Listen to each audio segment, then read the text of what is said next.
Our final lecture was originally recorded in 1988 and is called The New Inquisition. This is Robert Anton Wilson's tirade against fundamental materialism and the social, political, and religious attempts to limit our freedoms. It's great to be back in Boulder, the capital of guaranteed drug-free urine samples. That's what I live in Ireland, you know. That was the first thing I heard when I got off the plane in New York, is that all the guaranteed drug-free urine samples come from P.O. boxes in Boulder. And it aroused intense curiosity in me. I was wondering how they find drug-free urine in Boulder. I suspect they go to Longmont and capture people from the Republican Club there and hold them prisoner till they get a gallon out of them, or something like that. It's really a tremendous experience to come in over the Atlantic in a plane and look down and see the Statue of Liberty with those noble words, and think of Jefferson and Madison and Adams and Washington and all those cats, and then find out that the government is conducting unlicensed searches and seizures inside people's bladders. And the population is standing for that. George Orwell and Franz Kafka should be alive. They should come back and see this. There's nothing in Kafka to compare to it. There really isn't. The great thing about being back in the States is I can't believe the newscasts here. It's like reading surrealist fiction. The president can't remember the last time he conspired to commit a major felony. But he's cool. Reagan is really cool about it. He says, "Can you remember what you were doing on August 8th or whatever the date was?" And of course, none of us can. But if you put the question another way, can you remember when you committed your last major felony? I think we could all remember that. I remember all the major felonies I've committed way back to 20 years ago. Oral Roberts has announced that God's going to kill him if he doesn't get $4.5 million, which that's such a great routine. Well, I got a pipeline directly to the Kether at the top of the Tree of Life, and I got the word. Oral is actually not going to die. He's going to mutate. He is going to arrive at the next plateau up from oral consciousness, and he's going to change his name to Anal Roberts.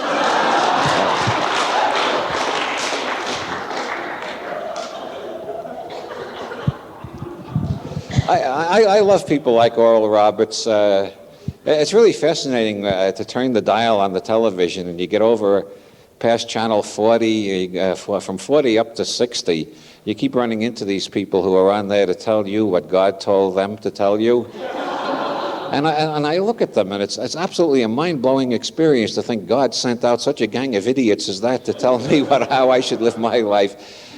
And they can't even imagine what an hour of my life is like, and they're going to tell me how to run my whole life. I find it incredible. I think if God had something to tell me, he'd have the courtesy to pay a personal call and tell me himself instead of sending those idiots loose on us.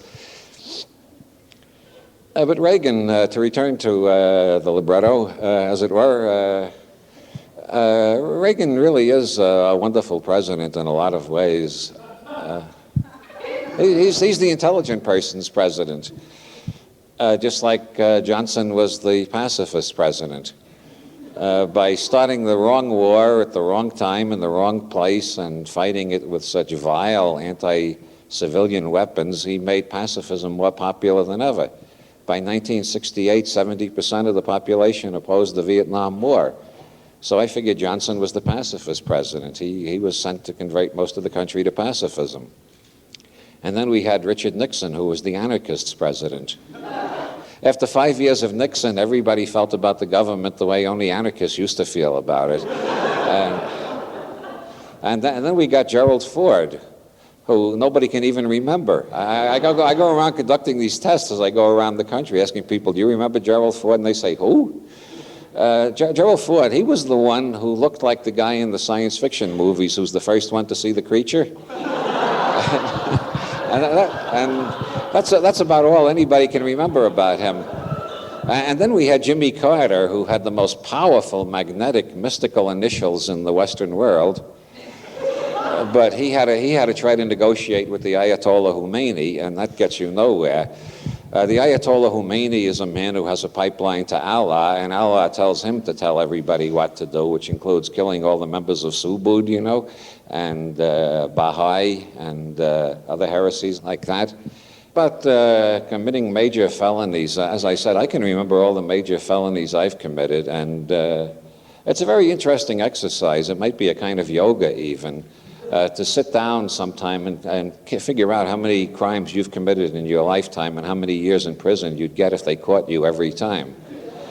And if you don't think you'd get at least 1,000 years, look up the sex laws in every state you've lived in. You'll find just on your sexual behavior alone, you're good for about 2,000 years in the joint. And then when you consider the funny chemicals you may have fooled around with in your time. And back in the Vietnam War, a lot of us were involved in helping draft resistors escape to Canada. I think it's safe to talk about that now. The statute of limitations has expired. And if you start adding it all together, if you're a normal, decent human being, I think you're subject to about 10,000 years in prison, which is an interesting commentary on government. One of the things that I've never understood is these groups that rate legislators. They put out these sheets rating legislators, and they rate them according to how many bills they enacted, whether they were there to vote on a bill and how many bills they wrote and all. The idea is that the more bills that get through Congress, the better off we all are, which is exactly the reverse of the view of Lao Tzu, who said the more laws we enact, the more criminals we produce. Actually, the more laws we enact, the more we approach the situation of the anthill in T.H. White's Book of Maryland, where they had the slogan, "Everything not forbidden is compulsory." That's why I always say an honest politician is a national calamity. I mean, we can stand the crooks. It's a certain number of people always get their snout in the trough. That's ordinary mammalian politics, and one expects it. But honest politicians keep writing laws. And now that they're testing urine, how much further can they go? We've gotten past the point where everything not forbidden is compulsory. Soon we're going to arrive at the point where everything not compulsory is forbidden. And all this is in defense of the free world. Somebody asked me outside to talk about Timothy Leary. Timothy Leary was sentenced to 37 years in prison for poor usage of the First Amendment. That is, for shooting off his mouth about unpopular subjects. I visited Leary quite a bit while he was in prison, and it was a fascinating experience. He was the freest man in the United States at that time. He absolutely refused to accept prison as a limitation on the freedom of his mind and his spirit. And visiting him in prison was always a profoundly humiliating experience for me, and therefore a very powerful learning experience, because he was much happier than I was. And I thought, how can this guy be so happy when he's locked up in a cage like an animal? But Timothy had learned something from his many years as a psychologist, neurologist, and acid head. And the interesting thing is that when Dr. Leary was put in prison, the major protests against that came from artists, poets, literary people. There was hardly any objection from the scientific community, even though the judge who sentenced Leary waved one of Leary's books in the air and said, "This man's ideas are dangerous." So it was very clear that Leary was getting sentenced for his scientific ideas, and yet the scientific community didn't pay any attention at all. But that's hardly surprising. Tim told me once that it was a turning point in his life when the books of Wilhelm Reich were burned in an incinerator in New York in 1957. I don't know how many people here are old enough to even remember that. It was a turning point in my life, too.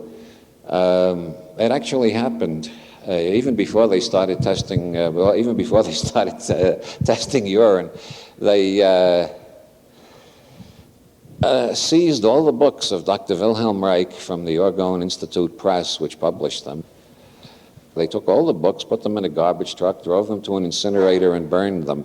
Then they went up to Reich's laboratory in Rangeley and smashed all of his scientific instruments with axes. And the total protest from the scientific community at that time amounted to 18 psychiatrists who signed a petition protesting against it. That changed, Tim told me, that changed his whole attitude towards the psychiatric and psychological professions. And I think it changed my attitude. So that's another one of the crimes I've committed in my long and disgraceful life. I was sitting in an orgone box when that was illegal. The government declared that the orgone box was a dangerous consciousness-altering instrument. Or no, actually they claimed that the orgone box didn't work, so therefore you shouldn't sit in it because something bad might happen to you because it didn't work. The funniest, if you got my kind of a sense of humor, which is kind of surrealist and weird, the funniest thing about the whole Reich case is that just before he went to prison, he announced he was going to use his orgone cloudbuster to make a rainstorm in Maine. And he turned his orgone cloudbuster on the clouds and rain came. And the total response from the scientific community to that has been to repeat for the last 30 years, it was only a coincidence, it was only a coincidence, it was only a coincidence. And a bolder audience, I don't have to define a mantra. You all know what a mantra is. This is the mantra of what I call fundamentalist materialism, which is what my new book, The New Inquisition, is about. It's about fundamentalist materialism. I know it's more fashionable to attack fundamentalist Christianity right now, but I thought the fundamentalist materialists have been getting away with too much, and somebody should reveal that they're out with no clothes on, like the king in Andersen's Tale. And so I started researching some of their more notorious bloopers. I assume you all know what I mean by fundamentalist materialism. It is that school of materialism which is like unto fundamentalist religion in that it is absolutely dogmatic and sure of itself in all respects and has no doubts about anything. Its main propaganda arm in the United States is the Committee for Scientific Investigation of Claims of the Paranormal, otherwise known as CSICOP for short. And although they're opposed to all forms of mysticism, and they regard everybody in Boulder as a nutcase, if you're not aware of that, you should be, they have their own mantra, and it works just like an ordinary Hindu mantra. It quiets anxieties, it stills the restless mind, it ends the perpetual inquiring and questioning and wondering, and eventually it stops thought entirely. Their mantra is, it was only a coincidence, it was only a coincidence, it was only a coincidence. So when Reich points his orgone cloudbuster up there and gets a rainstorm, it was only a coincidence. Curiously enough, there was a fellow working for the Weather Bureau at the time Reich was imprisoned. His name was Charles Kelly. I wonder, anybody here ever heard of Charles Kelly? Isn't it amazing how, one person in the U.S., isn't it two? Isn't it amazing how certain items of historical knowledge just disappear from nobody knows about them? Charles Kelly was working for the Weather Bureau when Reich announced he'd make a rainstorm, and the rainstorm happened. And apparently Charles Kelly was not into mantra very heavily, and he didn't repeat it was only a coincidence often enough to still doubts and quiet anxieties. He started repeating Reich's experiments, and he published a book called New Method of Weather Control. He has photographs in the book of the results of his experiments with the cloudbuster, and the photographs absolutely demonstrate that the cloudbuster works or that Kelly is good at faking photographs. I don't know which happened in that case. It's amazing that since Kelly's book has come out, nobody else has published a set of experiments with the cloudbuster. And yet there's absolute conviction, as far as I can find out, throughout the scientific community that Reich was a nut and the cloudbuster doesn't work. And that is the power of a good mantra. The same thing applies to parapsychology. For over 100 years, in over 1,000 universities now, all over the world, parapsychologists have been doing research on ESP, as it's called. I don't know whether it should be called ESP or we need another name for it. But there are mountains and mountains of this research, and you get these runs of people guessing cards correctly at an incredible rate, way against probability. And the response of the fundamentalist materialists is to repeat their mantra again. It was only a coincidence, it was only a coincidence, it was only a coincidence. And that's how all of the data for ESP, precognition, clairvoyance, and so on, is disposed of. It was only a coincidence, it was only a coincidence. That is only occasionally varied with it was sloppy research technique or somebody was cheating. James Randi, who's one of the leading spokes entities for PSYCOP, I say spokes entities to avoid human chauvinism. I don't want to say spokesperson, because there's too much human chauvinism going around these days anyway. James Randi keeps insisting that the scientists at Stanford Research Institute who tested Uri Geller must have been collaborating with Geller to fake the results. That's an extreme position. Randi is not entirely typical. The general response throughout PSYCOP is just to repeat the mantra, it was only a coincidence, it was only a coincidence, it was only a coincidence. In Ireland, in Kerry, there's a reported 6-foot rabbit that hides behind trees and only comes out around midnight. This rabbit is called the puka. Maybe some of you have heard of the puka if you've studied Celtic lore at all. Puka comes from the same Indo-European root that we get the word God, by the way. Some people think that God was originally a giant rabbit back in the Stone Age, and the puka is the earliest form of the God idea in the Western world. I don't know if that's true, but according to the residents of Kerry, the puka still lives there. And if you're coming out of a pub around midnight, which is typical, Irish pubs officially close at 11:30, which means that at 11:30 the publican starts trying to throw the customers out. And on a good night, he gets most of them out by midnight. Sometimes it takes till 12:30, sometimes it takes till 1, sometimes they never close. But when the cops are around, the Garda, as they're called in Ireland, when the Garda are around, they get almost everybody out by midnight. And that's when the puka is inclined to jump out from behind a tree and scare the hell out of the people on their way home. And I got interested in the puka because there are so many fascinating stories about him, and I especially am fond of County Kerry logic. I heard a County Kerry farmer being interviewed on Irish radio, and the interviewer, a Dublin University man, asked him, "Do you believe in the puka?" And he said, "That I do not, and I doubt much that the puka believes in me either." That's a relief from the rather monotonous mechanical logic of PSYCOP. I don't believe in the puka either, and I doubt that the puka believes in me. But it is curious that in England they've got a 6-foot rabbit too in Cornwall. He's called Bunny Man, and he's been reported for centuries. One of the most recent Bunny Man sightings was in an English magazine called Common Cause a couple of years ago. A woman coming home late from work saw a UFO in the woods, and the light came toward her. The light was getting brighter, and like many people who've had UFO experiences, she was frightened and started running, and she ran right into the 6-foot-tall white rabbit, who said, "Please pray for me." Well, that's what she thought happened. That's her reality tunnel. That's how she could describe her experience that night. And that got me interested in the whole science of lepufology. Lepufology is the conjunction of rabbits with UFOs. There's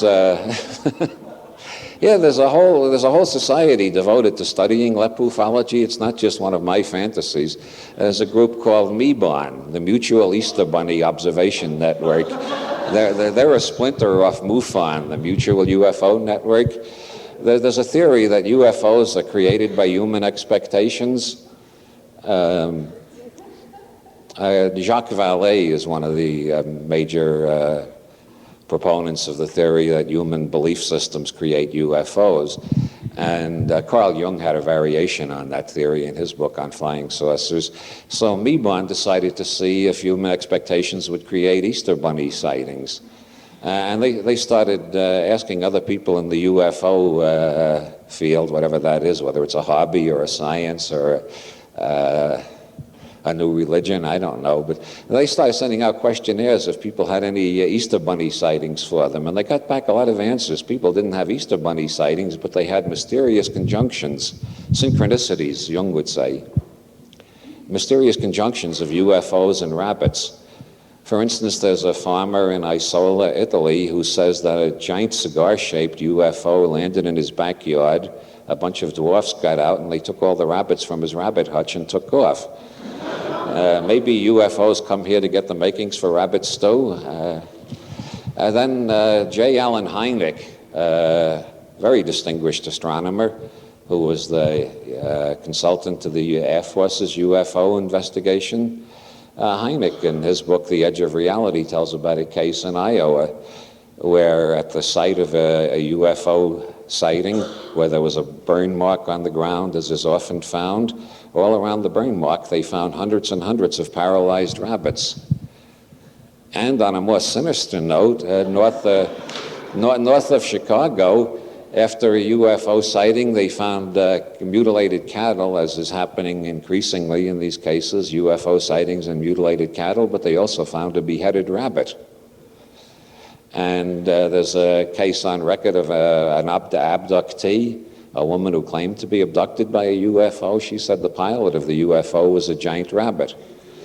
We get hundreds of millions of signals every second through our various sense organs, and our brains orchestrate them in accordance with our reality tunnel, the way we prefer to put things together. That's why Samoans don't have exactly the same reality tunnel as Methodist Republicans in Ohio, who don't have exactly the same reality tunnel as the Ayatollah Khomeini, who doesn't have exactly the same reality tunnel as the group who are running China now and trying to decide whether they're communists or capitalists and keep changing every week, which I think is a very intelligent thing to do. It shows the profundity of the Chinese people, the yin and yang. But we all orchestrate things according to our favorite reality tunnel. Out of these millions and millions of signals, we put together these little holograms and project them outside and call that reality. And so I regard everybody's reality tunnel as interesting data in primate psychology. And I don't feel any particular belief that anybody's reality tunnel is entirely true, including my own. I know what a nut I am. And I don't think anybody's reality tunnel is completely wrong either. My experience with mentally ill people is that their reality tunnel contains a great deal of truth, sometimes very painful truth. So I don't think there's any reality tunnel that's all right and any that's all wrong, so I'm not an Aristotelian thinker. So I take this data about lepufology as just an example of an emerging reality tunnel. And it's appearing in the arts, too. The first UFO abductee was not a human being. The first UFO abductee was in a movie, and it was Bugs Bunny. In 1952. A 1952 movie called Hasty Hare. Bugs was kidnapped by a UFO. And that was about 6 years before the first human came forth to claim that a UFO abduction. And if you see Spielberg's E.T., the first shot you see is a rabbit before you see the UFO. Also, in the old film It Came from Outer Space with Richard Carlson, when the spaceship lands, the first thing you see is a rabbit running away. And the lepufological correlation is very deep. The Firesign Theater, in their album, Not Insane, they have a letter in there from a rabbit, and it's dated Deep Space. While Psychop and the other fundamentalist materialists are busy denouncing parapsychology, there are much weirder things going on than ESP. People are having extraterrestrial experiences with rabbits. And then there's the Great Frog Fall mystery. How many people here have read Charles Fort? Ah, well, you know about that. Frogs have been falling out of the sky forever. In ancient Greece, in Narpleon, Greece, in the 4th century BC, they had a fall of frogs and fish that covered the whole town. People couldn't get their doors open. According to contemporary accounts, the town stank for 3 weeks afterwards from cleaning up the frogs and fish. And in Russia, just 3 years ago, in 1981, there was a major fall of frogs in one part of Russia. Gibraltar got them twice in this century alone. 1914, frogs fell all over Gibraltar, and in 1921, they came back and fell again, and on the same city. It was only a coincidence, it was only a coincidence, it was only... I don't want anybody to get too alarmed. If any of this starts freaking you out, just remember, it was only a coincidence, it was only a coincidence. The fact that there was a 7-year interlude in there, you shouldn't get mystical about the number 7. You especially shouldn't get as weird as me and think that's somehow connected with the fact that Joyce began Ulysses in 1914 and finished it in 1921. So the frogs came to announce the beginning and the end of Ulysses. It's only a coincidence that the heroine of Ulysses was born in Gibraltar, Molly Bloom. So many frogs fell on Stenay in France in the Middle Ages that the Merovingian kings put the frog on their coat of arms, and you can still see it. Look up the coat of arms of the Merovingians. They got a frog, and that's because frogs fell out of the sky on Stenay, which was their capital. Snakes fell on Memphis, Tennessee a while back. The latest fall of fish was in London only 2 years ago. They fell in Canning Town, West Hempstead, and around Haverstock Hill, the general area where Jack the Ripper used to be active 100 years ago. A tremendous fall of fish. In Kent, they've had a fall of coins only a couple of years ago. In Russia, they had a fall of coins 10 years ago in which the coins were all bent in the middle, as if Uri Geller had been fucking around with them. But it was only a coincidence, it was only a coincidence, it was only a coincidence. There is a record of a farmer in England who heard a noise and went out to the stables, and he found all the horses were turned around in their stalls, and one horse was missing. So he hunted here and he hunted there. This is one of Charles Fort's cases. And finally he looked in the hay room, and the horse was in the hay room, even though the door was too small for the horse to fit through. I imagine he and the horse looked at each other with a wild surmise. I know I would have. Ice of various sizes continues to fall out of the sky. In England last year, there was an enormous chunk of ice fell on a golf course. Everybody on the golf course swore there was no airplane. One of the conventional explanations is that the ice falls off the wings of airplanes. But if you start researching it, you find these falls of ice go back long before the airplane. There was one in India in the 19th century where the chunk of ice was as big as an elephant. The fundamentalist materialists have attempted to grapple with this. The explanation is the segregating whirlwind. Most whirlwinds that people have actually experienced, that you can find records of, the whirlwinds pick up all sorts of things and just scatter them all over the place, and down come birth certificates, coffins, kitchen sinks, parts of barns, dogs, cats, and this and that. But to handle the falls of frogs, there's a theory has been invented that some whirlwinds practice segregation. And so they run across the countryside rejecting everything else and pick up only frogs, and then they run to the nearest town and dump the frogs there. This has been soberly proposed. This was proposed by some scientists in Greece in 1981 when they had a fall of frogs in Greece again. And they said it must have been a whirlwind that picked up only frogs. Although they did admit it was strange that the frogs were picked up by a whirlwind, hurled across space, dropped on the ground, and none of them were hurt. They were all hopping around in a very lively way. There are the cases of alligators found in strange places. Everybody has heard about the alligators in New York sewers. There was an article in the American Journal of Folklore that had investigated the origins of that legend, and they found out that Consolidated Edison workers who work in the sewers have seen alligators in the New York sewers. I don't know if they got there the way the legend says, kids putting alligators down the toilet when they got too big to play with anymore. I don't know how the alligators got there. But a crocodile was found in Ohio once. 2 crocodiles were found in England 20 years apart in a rural part of England. There's the Surrey puma, which has been seen in Surrey, England for over 20 years now. Photographs of it have been taken. Scratch marks have been found and identified by the RSPCA as the scratches of a large feline weighing over 150 pounds, and yet no animals are being killed by this puma. Real pumas eat 150 pounds of meat a week, but the Surrey puma doesn't eat anything. The world is much stranger than most people realize. That's what I was getting at. But Let's sober up a bit and stop rollicking around with frogs and crocodiles and talking bunnies and UFOs and things like that. Let's look at hard science for a moment. The hardest of hard sciences is mathematical physics, and the crown of mathematical physics is quantum theory. Quantum mechanics is supposed to describe what the universe is ultimately made out of. And the two major conclusions of quantum mechanics are that the shorter the life of a particle, the more money it costs to produce it. And so you can always get more money from the government to find more particles, so there's always new ones being found. These very short-lived particles are the basic building blocks of nature, but they can only be produced in the laboratory at great expense. So the basic building blocks of matter don't exist in nature. What does quantum mechanics say about reality?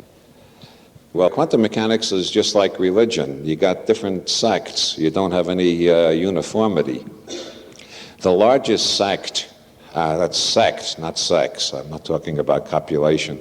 The largest sect is the Copenhagen school, which says that quantum mechanics can't say anything about reality.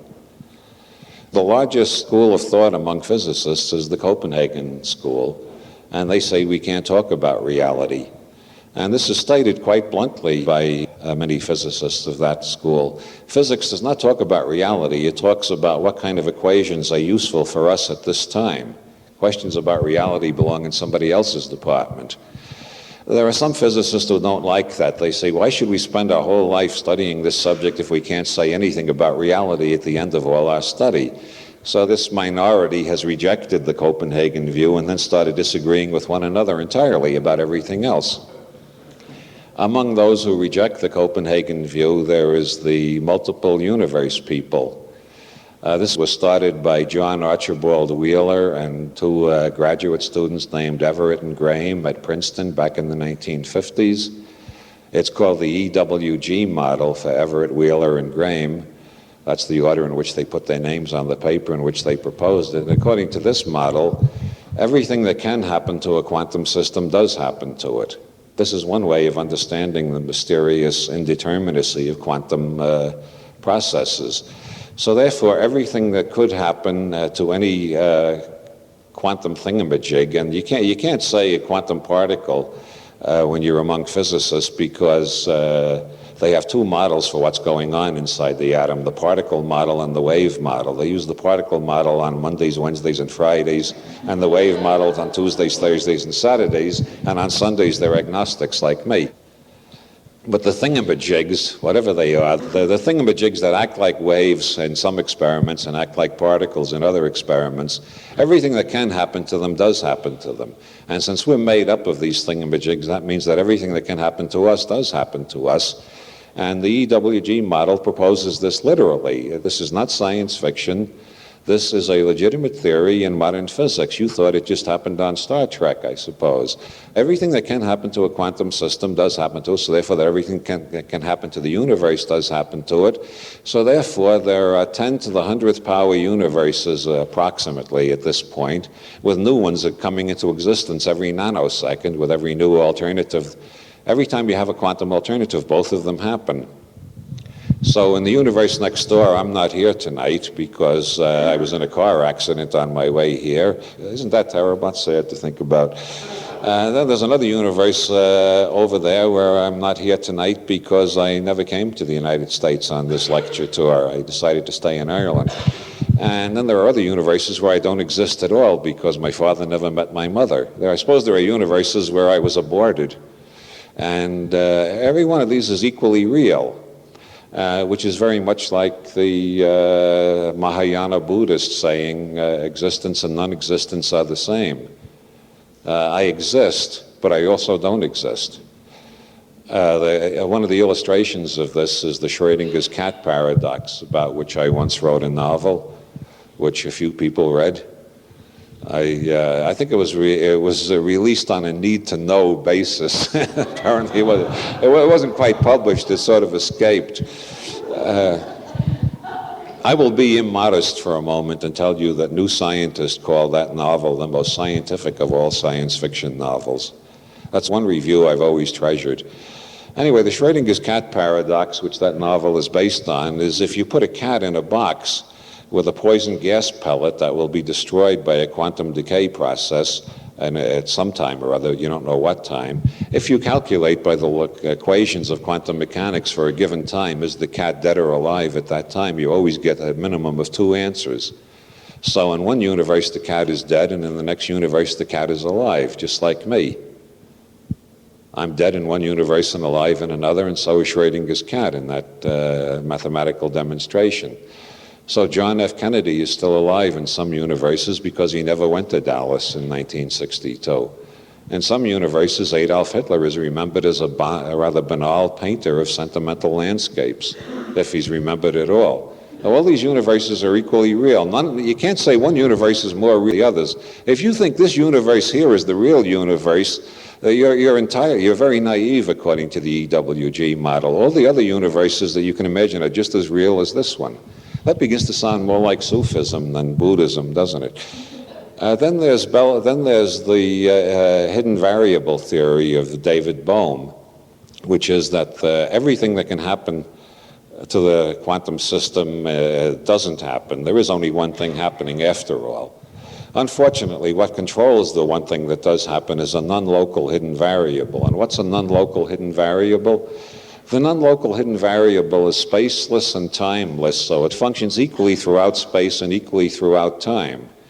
And John Bell did a rigorous mathematical demonstration of how a non-local hidden variable of the Bohm sort would have to behave if it existed. And believe it or not, this mathematical demonstration was clear enough that they could actually perform experiments to test it.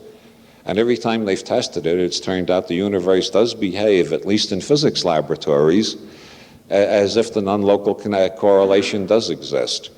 And what this means is, as a friend of mine, a physicist named Nick Herbert, likes to say, there's absolutely no difference between anything. Or another of Nick's ways of explaining the non-local correlation is here is there. What this means is that any two particles, I slipped and said particles, any two thingamajigs, any two quantum entities that were once in contact continue to be correlated no matter how far apart they go, no matter how much time passes. They're always moving in harmony with each other, just like the dancers in a ballet.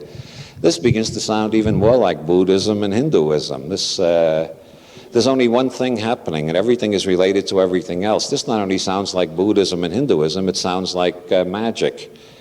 Sir James Frazer in The Golden Bough defined magic as the primitive system of thought which believes that two things that were once connected continue to influence each other. This is why those into black magic believe if they can get a hold of a piece of your clothing or a hair from your head and do something to that, that will affect you. And Frazer calls this the first law of magic. Things once in contact continue to influence each other. Well, according to Bell's theorem and 7 experiments so far, the universe does work that way. One of the physicists who denies this, Dr. Merman of Columbia University, has written a paper to show we don't have to believe in the non-local correlation in spite of these 7 experiments and all the mathematical demonstrations, because these are all based on the fallacy that there's an objective universe. And according to Merman, the real truth about quantum mechanics is there is no objective universe. The moon is not there when nobody's looking. I am not caricaturing Dr. Merman. I am not making fun of him. He says that flatly at the end of his article, Quantum Mysteries for Everyone. The moon is not there when nobody is looking.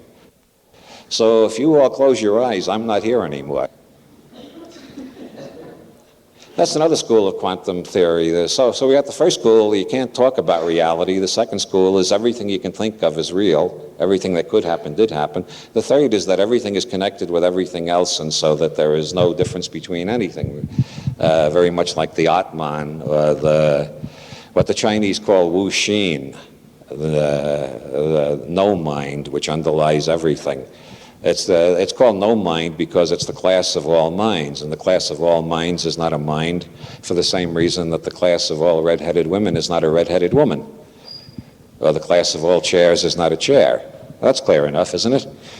I'm talking so much about quantum mechanics because it fascinates me, and I don't give a damn how much it bores you. I talk about what interests me. But No, another reason is that this is the hardest of all the hard sciences. This is grappling with the ultimate that we can discover by the experimental method. And the fourth way of looking at quantum mechanics is quantum logic, which was invented by John von Neumann.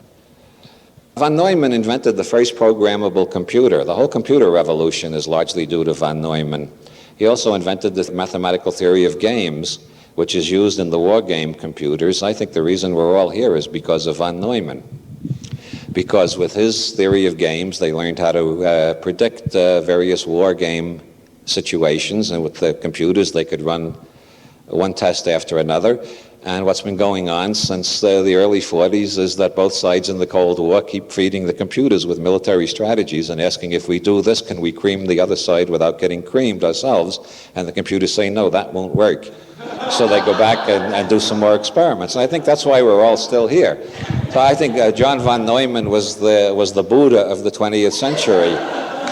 But besides inventing programmable computers and mathematical game theory, he invented quantum logic. And quantum logic gets around all the problems of quantum mechanics without saying we can't talk about reality, without saying that everything that can happen does happen, and without joining Oriental monism like Bell's theorem leads to. We have always thought in Western culture since Aristotle that the universe has two states, yes or no. True or false, right or wrong, it is or it isn't. According to Aristotelian logic, Schrödinger's cat that I was just talking about is either dead or alive. And it's rather confusing that quantum mechanics says the cat is both dead and alive. According to von Neumann, the answer to that and all the other paradoxes and indeterminacies is that the universe has three states, yes, no, and maybe. And the odd thing is, I've been thinking that way all my life, and I always thought I was a freak until I discovered John von Neumann put it into mathematics. We've been hypnotized so much by logicians that most people really believe that things are in either the true state or the false state. And yet, if you stop and think, even without getting into quantum mechanics and advanced mathematics and all that, in your everyday life, most things are in the maybe state. Almost everything you have to deal with. It's very rare you can get something that you're absolutely sure or that A is true, or you're absolutely sure that not A is true. Most things in daily life are in the maybe state. Small businessmen, business entities, small.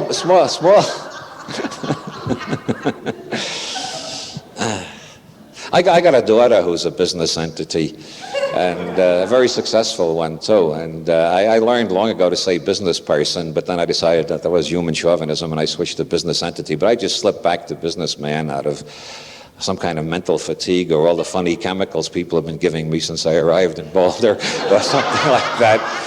You see, there's always an excuse. Small business entities know damn well that things are in the maybe state most of the time, and they go on intuition. There's a very good book about that, Executive ESP. The bigger the firm these days, the bigger the company, the more likely it is they have computers estimating probabilities for them. And the computers very seldom say yes or no. They give you a percentage. Well, what's the probability that this course will be profitable? I seem to be arguing for von Neumann, and I was trying to be objective about all these schools of quantum mechanics. No, I definitely lean toward the von Neumann thing. I think the universe is in the three states, yes, no, and maybe. And that most of our insanity, cultural prejudices, and all forms of fundamentalism based on our delusion that everything is either yes or no. Most things are in the maybe state. And so frogs falling out of the sky and puma that's wandering around England being seen constantly and even photographed without eating anything, these are denizens of the maybe part of the universe. They're not quite real, but they're not quite unreal either. And this makes sense to me, and I've written a whole book about it called The New Inquisition, if anybody's interested in seeing this idea developed further than I can do in a brief talk tonight. We spend a third of our lives in the maybe state. A third of our lives we're asleep. And in sleep, we do not put things into the Aristotelian either or category. If you try to recount a dream, you'll find yourself saying, I was walking down Broadway in New York, but at the same time I was in Samoa. That's the kind of thing that goes on all the time in dreams. Joyce's Finnegan's Wake is written entirely in maybe language. One of the words in Finnegan's Wake that I especially love is chaosmos. which combines chaos and cosmos. According to Aristotelian logic, everything has got to be either chaotic or cosmic, ordered or disordered. But Joyce creates chaosmos, which is order and disorder at the same time, and that's the way our dreams are. Since we spend a third of our lives there, I think we're more deeply asleep when we're awake, because it's when we're awake that we get hypnotized by logicians and think everything is either a true or false, yes or no, on or off, and we get into these dualisms that blind us. So maybe arguing this three-valued logic, I'm really getting back to the Buddhist view after all, that all is one, because in knocking down the two-valued logic, once you introduce the maybe state, you find there's a continuum and things don't split quite as evenly as in Aristotelian logic.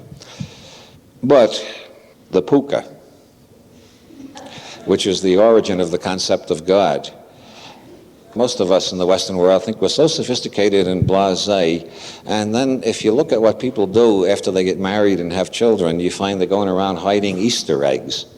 These are people who won't go to church. They won't have anything to do with the church, and they won't even sit down and meditate like the Orient. They think they're total secularists, and yet they bring in these images of the bunny on Easter Day and they hide Easter eggs all over the place, and they're carrying on this ancient form of pagan fertility religion without even knowing what they're doing. They're in the maybe state, very obviously. They think they're secularists, but they're still pagans. And I don't think we're ever going to get rid of the big bunny. I mean, Hugh Hefner has a plane called the Big Bunny. You think you can destroy these archetypes? Of course, there are many gods. Hefner just happens to have imprinted the bunny. Imagine if Hefner had imprinted a lobster, what a Playboy club would look like, what kind of costumes those poor young women would have to wear. I think the contemplation of Playboy clubs with young ladies dressed up as lobsters is a fitting way to climax this talk.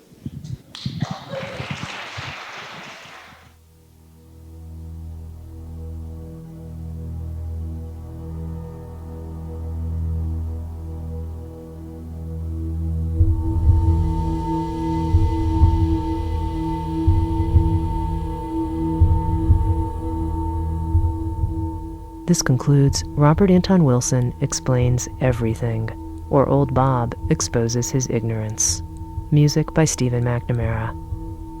To order additional copies of this audio learning program, or to receive a free catalog of over 400 audio and video tapes, please call Sounds True 800-333-9185, or write the Sounds True catalog, P.O. Box 8010, Boulder, Colorado 80306. You can also visit us on the World Wide Web, www.soundstrue.com. Thank you for listening.